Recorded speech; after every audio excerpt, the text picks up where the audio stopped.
আসসালামু আলাইকুম। লন্ডন থেকে হুসেন বলছি। আমার চ্যানেলে সবাইকে স্বাগতম।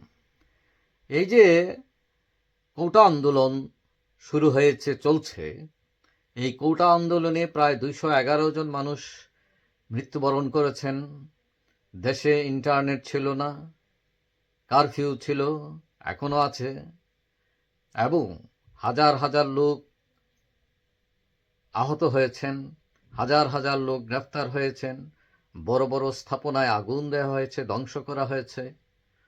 এই সব কিছু যদি পর্যালোচনা করি তাহলে দুটো পক্ষ দাঁড়ায়, একটা হচ্ছে সরকার আর একটা হচ্ছে সরকার বিরোধী। এখন সরকার সব কিছুতেই তারা যেভাবে বলছে, মানে তাদের কোনো দোষ নাই, সব দোষ নন্দ ঘোষ।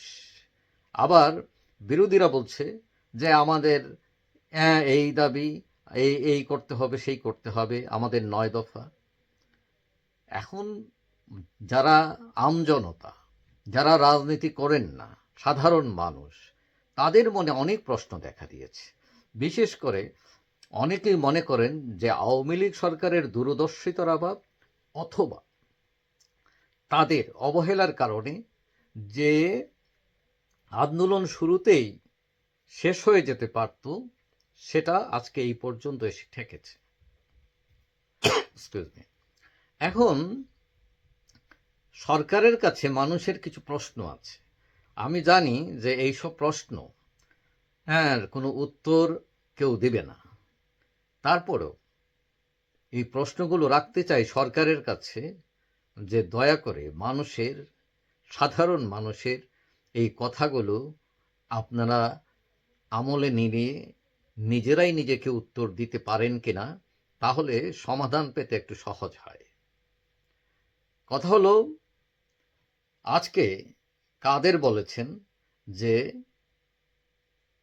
আইন শৃঙ্খলা বাহিনীকে বলে দেওয়া হয়েছে যে শিক্ষার্থীতে যাদেরকে আটক এবং হয়রানি করা নিষেধ করা হয়, কিন্তু আমরা দেখছি যে আটক হয়রানি সবই চলছে। তাহলে প্রশ্ন হচ্ছে যে পুলিশ কি তাদের কথা শুনছে না? নাম্বার 2, 6 সমন্বয়কারীকে নিরাপত্তার নামে আটক রাখা হলো। তারা যদি স্বেচ্ছায় যেত তাহলে ওইখানে গিয়ে অনশন করলো কেন? নাম্বার 3, আপনারা বলছেন তারা নিরাপত্তা চেয়েছে, কিন্তু যারা অনিরাপদ তাদের পরিবারই জানে না যে তারা নিরাপত্তা চায়। তারা হাসপাতালে ছিল, এটা কতটুকু বিশ্বাসযোগ্য? 4 নাম্বার, আপনারা ইন্টারনেট, সোশ্যাল মিডিয়া বন্ধ করে দিলেন, আবার আজকে দিলেন। তো এই যে দেন নেন, মানুষের অসুবিধা কি হয় না? কেন এসব হচ্ছে? 5, আপনারা কয়দিন আগে ওবায়দুল কাদের সাহেব প্রাক্তন ছাত্রলীগ নেতাদের ডাকলেন, সেখানে উত্তেজনা ছড়িয়ে পড়তে দেখলাম আমরা। তার দলের নেতারা তার উপর উত্তেজিত কেন? এই প্রশ্নের উত্তর কি আপনারা জানেন? 1 জুলাই যে আন্দোলন হয়েছে, অনেকেই মনে করেন এই আন্দোলন গণভবনে নিয়ে এক কাপ চা খাইলে আন্দোলন এইটা মিটমাট হয়ে যেত। কারণ সরকারও চাচ্ছিল না কোটা থাকুক, আন্দোলনকারীরাও চাচ্ছিল না কোটা থাকুক। কিন্তু হলো না কেন?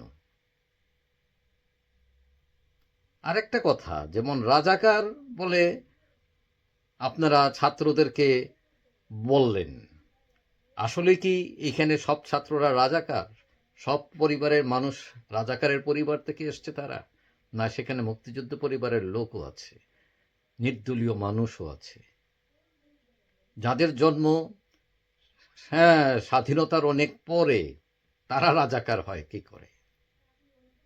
9 নম্বর, হেলিকপ্টার থেকে আপনারা বললেন পানি ছুঁড়েছেন, কিন্তু সেখানে পানির কোনো গন্ধ পাওয়া যায় না, গুলিরই বোঝা গেল, এবং সেখানে একজন শিশুও মৃত্যুবরণ করলো ছাদের উপর।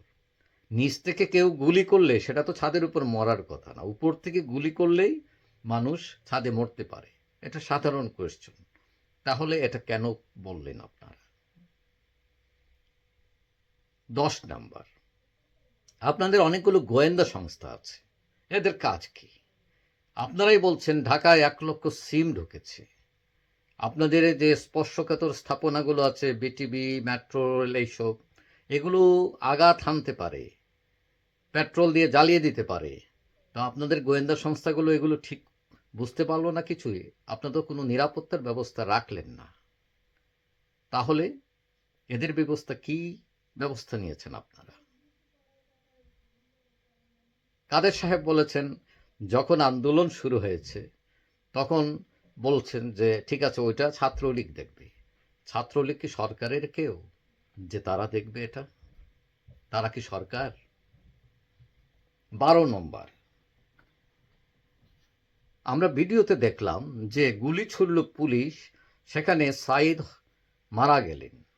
কিন্তু এখন দেখা যায় মামলায় যে এক কিশোরকে কোথা থেকে ধরে আনা হলো এবং সে হচ্ছে আসামি। আসলে কি সে গুলি করেছিল? 13 নম্বর প্রশ্ন, ডিবি হেফাজতে নিয়ে জোর করে আপনারা বিবৃতি আদায় করলেন। এইসব অভিনব গণতন্ত্রের চর্চা আপনারা কোথা থেকে শিখলেন? এই যে বিভিন্ন মিডিয়ায় আন্তর্জাতিক সংস্থা, বিভিন্ন দেশ অভিযোগ করছে যে পুলিশ বল প্রয়োগ করেছে, এই অভিযোগের ভিত্তিতে আপনারা কি পদক্ষেপ নিলেন? কয়জন পুলিশ কর্মকর্তাকে সাসপেন্ড করলেন, কয়জনকে অব্যাহতি দিলেন, আর কয়জনকে বদলি করলেন? কিন্তু এটা মনে রাখেন, বদলি কিন্তু শাস্তি না। পুলিশের গ্রেফতার বাণিজ্য বিভিন্ন মিডিয়াতে আসছে যে পুলিশ ভয় দেখিয়ে বিভিন্ন মানুষের কাছ থেকে চাঁদা নিচ্ছে, নাইলে যে ক্রস ফায়ারে দিয়ে দিবে, জেলে ঢুকে দিয়ে দিবে, রিমান্ডে নিয়ে মারবে ইত্যাদি। এই যে অভিযোগগুলো আসছে, এই ব্যাপারে আপনাদের পদক্ষেপ কি? কি পদক্ষেপ নিলেন আপনারা? আপনারা আন্দোলন, ইন্টারনেট থামানোর নামে ইন্টারনেট বন্ধ করে দিলেন। ব্যবসা বাণিজ্য, রেমিটেন্স এবং মানুষের আয় পথ বন্ধ হয়ে গেল। এইসব মানুষের জন্য আপনারা কি কোনো ভাতা, কোনো কিছু দিলেন? এরা খেয়ে বাঁচবে কি করে? সরকার এবং ইউরোপিয়ান ইউনিয়নের মধ্যে যে আলোচনা হওয়ার কথা ছিল, সেটা ইউরোপিয়ান ইউনিয়ন স্থগিত করে দিচ্ছে। তাহলে এর অর্থ কি দাঁড়ালো?